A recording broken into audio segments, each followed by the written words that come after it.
The realm. Do you know what the realm is? It's the 1,000 blades of Aegon's enemies.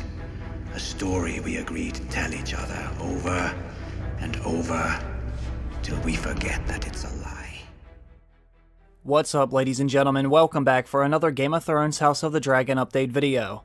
Alright my friends, in this video I will be discussing what I think is a fairly significant update regarding House of the Dragon, HBO's successor show to Game of Thrones. Now, as you all know, HBO has been developing a number of different shows that are set within George R.R. Martin's A Song of Ice and Fire universe, and one of those shows is House of the Dragon.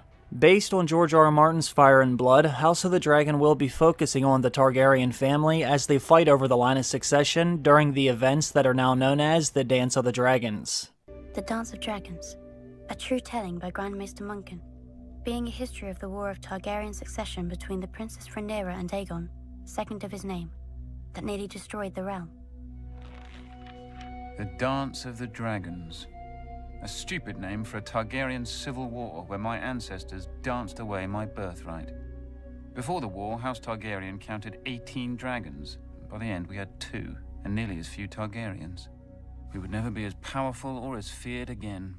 Now, for those of you who don't know, HBO is already done filming the first season of this new show. During a recent interview, one of HBO's executives, Casey Bloy, updated everyone on the status of House of the Dragon. I want to go over what he said.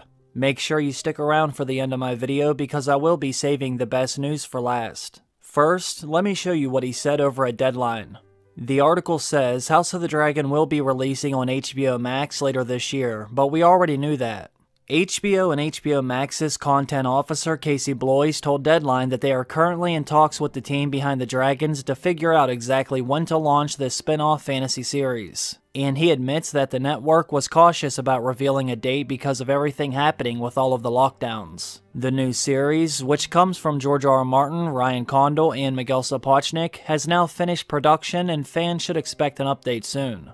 Now, Casey went on to say, one of the reasons why we're trying to be cautious about it is when you're shooting a show that big during a pandemic, especially with the last round with a lot of the crew and cast members, you don't know who is going to drop out or if we're going to have to shut down, so we didn't want to declare a date then find ourselves shut down, he said. Now that we are out of production, I think that we will discuss this with our guys and figure out what we want to do in regards of announcing a date.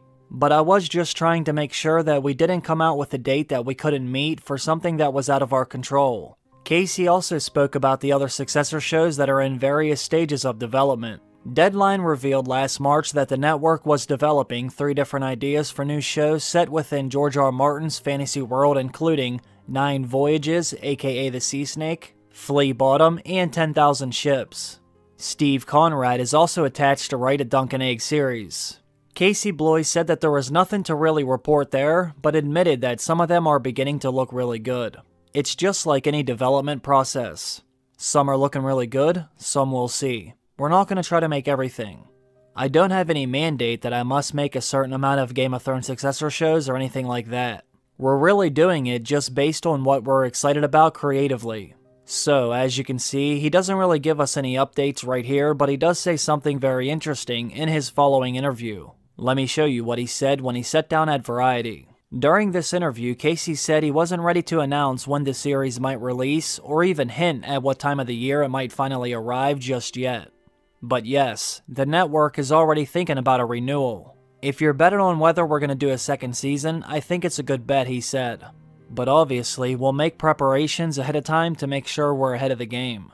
He remains quiet on the status of the other Game of Thrones shows in development, repeating his line that right now, there's one Game of Thrones show that is greenlit, and that is House of the Dragon, which we're excited by. I feel really good about what I've seen so far. As for any more greenlight announcements, I would never announce it around the launch of a new show, whether to greenlight something or not. Those are separate events. Alright, now since he didn't give very many updates during his interview, I want to focus on what he said at the very end because I think it's a very exciting revelation. As you can see, he said he's very excited about House of the Dragon, and he feels really good about what he has seen so far. In fact, he feels so good about it, he's already expecting the show will be given a second season, which is very interesting if you ask me. The way HBO has been handling House of the Dragon is very different from how they've handled many other shows. First of all, they gave House of the Dragon a full series order without even seeing a pilot episode, which almost never happens. Usually, what a network will do is order a pilot episode so they can see if it's even good enough to order a full season. They did this with Game of Thrones and basically every other show they've ever made. However, for some reason, they did not do this with House of the Dragon. So, without even seeing a single episode, not only did they order a full season, but now they're even expecting this new series to be given a second season at the very least. Everything must have gone extremely well during the developmental phase of House of the Dragon, otherwise I'm not sure why they would be this confident. Especially when you consider they already lost $30 million on the series about the Long Night. They must really like what they've seen so far, and they must have a lot of faith in Ryan Condal and Miguel Sapochnik, which is obviously a good thing because the show is now in their hands. Unfortunately, it doesn't sound like we will see House of the Dragon during the front half of the year. As you all know, I was hoping it would release in April, like most Game of Thrones seasons did, but now I'm thinking we won't see it until the summer, or maybe even later. As of right now, nothing is confirmed by HBO, so for all I know, we could see the first episode on any given day this year.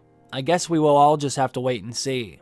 As always, I will keep you updated on any information I see, whether it's about Game of Thrones, House of the Dragon, or anything relating to A Song of Ice and Fire. If you want to see those videos as soon as I release them, make sure you subscribe now so you will know whenever a new video is out. For now, I want to thank all of you for watching this video. Hopefully I will see you back here for my next one. Have a great day everyone. I will see you soon. Bye. The dance began, as many dances do, with an old man and a young girl. The queen had failed to produce a son for her king, so he anointed his daughter, the Princess Rhaenyra, as his heir. But years later, the king remarried, and his new wife, Queen Alicent of House Hightower, gave him a son. Feeble and foolish, the old king refused to change the succession. He didn't even see how his court had split into two rival camps of blacks and greens, after the dresses of the princess and the queen had worn to some tourney.